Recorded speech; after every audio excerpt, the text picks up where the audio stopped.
mudah-mudahan sehat semua ya.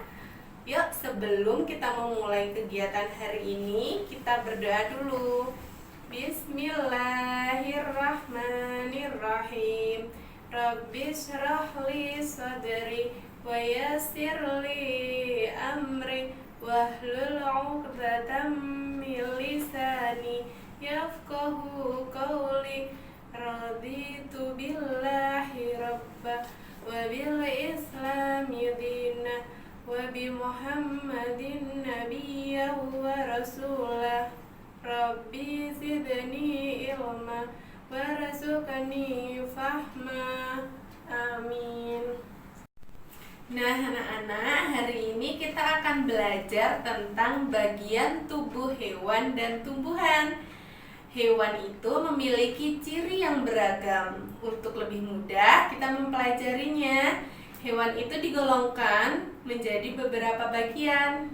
Yang pertama itu ada bagian tubuh, kemudian ada juga bagian bentuknya. Nah, setiap hewan itu bentuknya berbeda-beda. Selain itu, hewan juga memiliki alat gerak dan penutup tubuh. Nah, Ustazah akan memberikan kelas dari hewan terlebih dahulu ya. Kelasnya itu ada kelas mamalia, kelas aves, kemudian reptil, ada amfibi, kemudian fish dan insekta. Tapi anak-anak, hari ini kita akan mempelajari bagian tubuh pada hewan mamalia ya. Nah, apakah anak-anak sudah tahu kalau kelinci itu termasuk hewan mamalia, bukan ya? Iya, jadi kelinci itu termasuk pada hewan mamalia.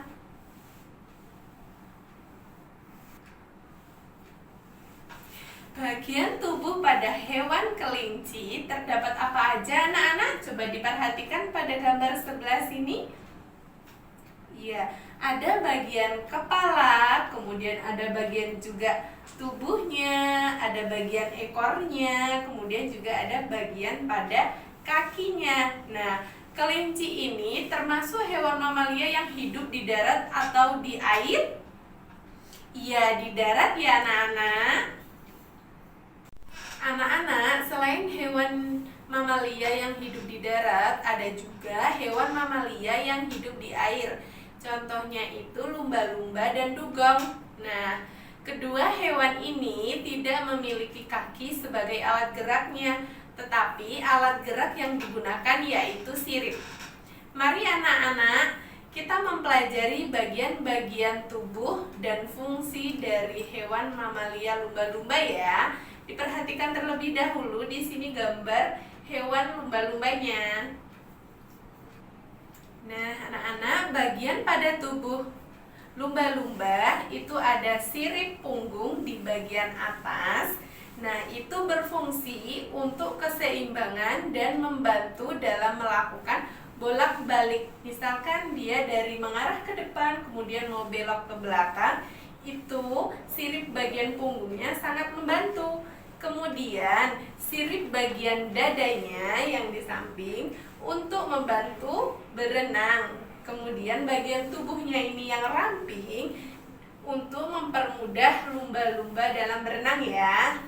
Nah, kemudian bagian ekornya untuk mendorong ketika di dalam air saat dia berenang. Lalu bagian lubang udara di bagian atasnya mendekati kepala itu untuk bernafas. Anak-anak, masih ada satu lagi mamalia yang hidup di air. Tadi apa ya? Masih ingat nggak? Ya, dugong ya namanya. Nah, dugong ini memiliki kepala yang tidak terlalu melengkung. Bisa diperhatikan di gambarnya ya. Kemudian ekornya memiliki. Masih ada satu lagi ya anak-anak, yaitu hewan mamalia dugong yang juga hidup di air. Nah, di sini ada gambarnya, boleh diperhatikan. Nah, kepala bagian dugong ini tidak terlalu melengkung dan dia memiliki ekor mirip seperti lumba-lumba ya. Gunanya atau fungsinya itu juga membantu untuk berenang. Dan dugong ini memiliki mulut yang besar yang membantunya untuk mencari makanan. Kemudian dia memiliki sirip, kemudian juga memiliki telinga dan mata di sebelah sisi kepalanya.